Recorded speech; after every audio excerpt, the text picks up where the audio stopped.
Hello and welcome दोस्तों to time cycle and price cycle analysis with stock buster trading. तो मैं हूं चेतन, ये है मेरा Instagram page stock buster trading. आप ज्वाइन कर सकते हो, ब्रॉडकास्ट भी ज्वाइन कर लीजिए। It's free of cost where I share daily updates and market time cycle and price cycle analysis. तो दोस्तों बात करते हैं, मैंने कुछ दिनों पहले 15-20 दिन पहले लगभग मैंने निफ्टी का लेवल मेंशन किया था 21,000 से 19,000 इंस्टाग्राम ब्रॉडकास्ट चैनल पर।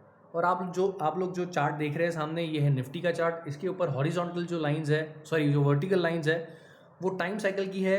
ये सारी डेट्स मैं ऑलरेडी मेंशन कर चुका हूँ। हम लोगों ने लास्ट कहाँ लॉन्ग किया था मार्केट को, हम लोग कैसे ट्रेड करते हुए आए हैं, उसका सारा डेटा आपको इंस्टाग्राम के ब्रॉडकास्ट चैनल पर मिल जाएगा। तो हम लोगों ने हार्डकोर लॉन्ग स्टार्ट करना शुरू किया था। एक 23,000 से 21,000 का एक 22,000 का एक लेवल था कि यहाँ पर मार्केट को हम लोग लॉन्ग करना शुरू करेंगे। एंड 30 मार्च एक डेट थी, उसके बाद 2 अप्रैल एक डेट थी। तो यहाँ से हम लोगों ने काफ़ी अच्छी खासी लॉन्ग बाइंग की थी निफ्टी बैंक निफ्टी में। फिर 50% पोजीशन वाइंड अप की। फिर यहाँ पर again we have bought it, again 50% position wind up कर दी थी। यहाँ पर again we have bought it on 24 July. ये सारा डेटा मेरे ब्रॉडकास्ट चैनल पर मेंशन है, आप देख सकते हो, to verify the facts, right. अब यहाँ पर हम लोगों ने वापस 3 अगस्त को पोजीशन साइज कर लिया था मार्केट को। अब जो लास्ट कुछ डेट्स थी, इस दिन की भी मैं मेंशन कर देता हूँ कि क्या हुआ मार्केट में। 12 अगस्त एक डेट थी, वहाँ से एक बाउंस आया। फिर 14 अगस्त एक डेट थी, वहाँ से भी बाउंस आया। सपोर्ट और रेजिस्टेंस ऑलरेडी मेंशनड है। फिर कल एक डेट थी जो थी 17 अगस्त। तो 24,250 से मैंने 24,150 का एक लेवल मेंशन किया था कि यहाँ से एक बाउंस आ सकता है। इंट्राडे के हिसाब से ये दोनों तीनों दिन सही थे ट्रेड करने के लिए, बट पोजिशनल ट्रेडिंग के हिसाब से it was not a good area to buy, right. तो अभी मैं जो एक्सपेक्ट कर रहा हूँ मार्केट में 24,250 से 24,150 ये अभी भी इंटैक्ट है, चल रहा है। हो सकता है मार्केट एक बाउंस बैक ले ले। अगला टाइम साइकिल जो आएगा वो 21 अगस्त और 24 अगस्त का है। अब मैं क्यों एक्सपेक्ट कर रहा हूँ और क्या एक्सपेक्ट कर रहा हूँ मार्केट से, थोड़ा सा ब्रॉडर मैं अभी मेंशन कर देता हूँ। 24,250 से 24,150 ये अभी भी मेरे हिसाब से थोड़ा एक अच्छा जोन है मार्केट के लिए एक बाउंस पकड़ने का। हो सकता है डेट नहीं है, बट प्राइस ये ऑलरेडी ये डेट पर ये रेंज में है, आ चुका है।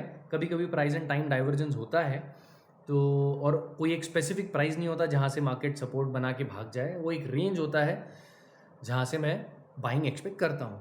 तो अब ब्रॉडर मैं सपोर्ट आप लोगों को मेंशन कर दूँ, जो है 24,150 अगेन से 23,850। अब ये डेट पर अगर यहाँ आ जाता है भाव तो बहुत अच्छी चीज़ होगी। हम लोग यहाँ से बाइंग एक्सपेक्ट कर सकते हैं, मार्केट में आ जाए। हम लोग ऑलरेडी लॉन्ग है, तो मैं नई कोई सलाह दूंगा नहीं आप लोगों को कि नई पोजीशन आप बनाओ, बट एक्सपेक्टेंसी है कि यहाँ से एक बाउंस ले मार्केट।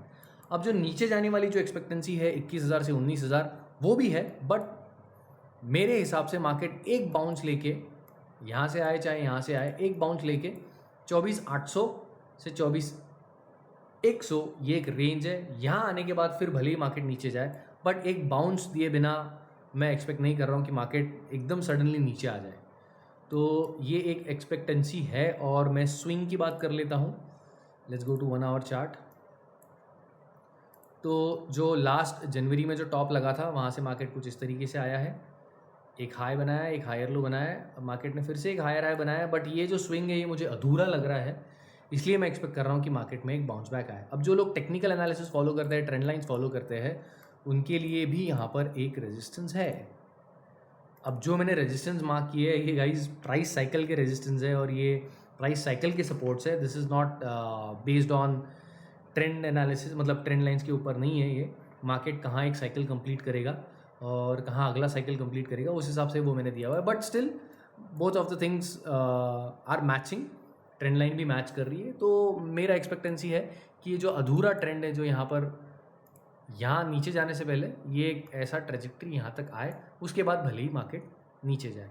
तो 24,800 से 24,100 या 200 पकड़ लीजिए, थोड़ा सा एक ब्रॉडर रेंज, क्योंकि यहाँ पर गैप भी है, ये गैप मार्केट फिल कर सकता है। यहाँ से फिर भले ही मार्केट नीचे जाए, और नीचे जो जाए तो 21,100 से 19,200 ये एक मेरा एक्सपेक्टेशन है मार्केट से। मैं थोड़ा सा बड़े weekly sorry let's go to 1 day, sorry. तो ये जो मेरा एक्सपेक्टेशन है कि मार्केट यहाँ से ऐसा जाके ऐसा आ सकता है। नाउ गाइज, हम लोग मार्केट को प्रेडिक्ट करने की कोशिश नहीं कर रहे हैं, मतलब यहीं जाएगा या यहीं जाना चाहिए, ऐसा कुछ नहीं है। ये एनालिसिस है and it is based on probability. हम लोग ट्रेड भी प्रोबेबिलिटी के हिसाब से ही लेते हैं। हम लोग मार्केट को प्रेडिक्ट करने की कोशिश नहीं करते, क्योंकि मार्केट को कोई प्रेडिक्ट नहीं कर सकता है, राइट। अब इसका एक सेकेंडरी व्यू भी है कि मार्केट सुपर बुलिश है, और अगर मार्केट सुपर बुलिश है तो भी मार्केट को एक बार नीचे आना पड़ेगा, बट देन फिर तब के सपोर्ट लेवल्स चेंज हो जाएंगे, वो ये नहीं रहेंगे। फिर थोड़ा मार्केट 23,900 से 23,400 को सपोर्ट बनाएगा, उसके बाद भागेगा। अब अगर मार्केट यहाँ आता है, वो किस हिसाब से आता है, कैसे आता है, यहाँ आने के बाद अगर भागेगा तो हम लोग डिसाइड करेंगे कि मार्केट किस ट्रेजेक्ट्री में ऊपर जाएगा। और यहाँ से अगर सपोर्ट उठा लिया मार्केट ने, तो मार्केट 30,000 32,000 जाने की फुल कैपेसिटी रखता है, बशर्ते यहाँ से 23,400 से 23,800 ये रेंज से मार्केट ने एक बुलिश अपमूव स्ट्रेंथ के साथ पकड़ना चाहिए, तो फिर मार्केट ऊपर की तरफ की ट्रेजेक्ट्री रखेगा। तब ये टॉप को भी क्रॉस करेगा, लाइफ टाइम हाई को भी क्रॉस करेगा। उसके बाद मार्केट 29,000 30,000 32,000 तक भी जा सकता है, अगर ट्रेंड एक्सटेंड हो गया तो ये फिलहाल इन डेप्थ एनालिसिस है निफ्टी का। इसके बेसिस पर हम लोग बैंक निफ्टी को भी समझने की कोशिश करेंगे। वो सारी चीज़ें मैं मेरे ब्रॉडकास्ट चैनल पर डिस्कस करूँगा। That's all guys, will be getting back to you with new and amazing market updates. और अगर आप ये वीडियो पहली बार देख रहे हो तो stock buster trading follow me on Instagram and join my broadcast channel. Take care and see you.